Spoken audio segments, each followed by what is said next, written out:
মঞ্জুলা বৰুৱা ডাঙৰীয়ানী আশা বৃদ্ধাশ্ৰম 2020 চনৰ পৰা আমাৰ আইসকলৰ সেৱা আগবঢ়াবৰ বাবে এই আশ্ৰম তেখেতে প্ৰতিষ্ঠা কৰিলে আৰু ইয়াত বিভিন্ন ঠাইৰ পৰা আমাৰ মাতৃতুল্য আইসকলে ইয়াতেই আজি তাৰিখত বসবাস কৰে আৰু মঞ্জুলা বৰুৱা ডাঙৰীয়ানী তেখেতসকলৰ সকলোবিলাক চোৱা চিতা কৰে আৰু আজি মই ইয়ালৈকে আহিলোঁ আৰু আইসকলক সান্নিধ্য লাভ কৰিলোঁ আইসকলৰ চৰণত মূৰ দুৱাই মই তেখেতসকলৰ আশীষ বিচাৰিলোঁ আৰু আমাৰ সকলো দায়িত্ব আছে মাতৃক সদায়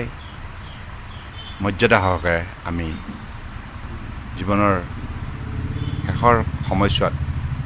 বিশেষভাৱে আমি তেখেতসকলক যত্ন ল'ব লাগে কাৰণ মাতৃতকৈ শ্ৰেষ্ঠ গুৰু আৰু কোনো নাই গতিকে মাতৃৰ প্ৰতি আমাৰ পুত্ৰ কন্যাসকলৰ যিখিনি দায়িত্ব আছে আমি সকলোৱে এই দায়িত্ব পালন কৰিব লাগিব মোৰ খুব ভাল লাগিছে মঞ্জুলা বৰুৱা ডাঙৰীয়ানী এটা ভাল আদৰ্শ প্ৰতিষ্ঠা কৰিছে আৰু আইসকলে ইয়াতে তেখেতে আগবঢ়োৱা এই সা সুবিধাৰ মাজত আইসকলেও ভালদৰে জীৱনটোক আজি আগুৱাই নিবলৈ সক্ষম হৈছে গতিকে আগন্তুক দিনত আমাৰ সকলোৰে দায়িত্ব থাকিব যাতে আইসকল ভালে থাকে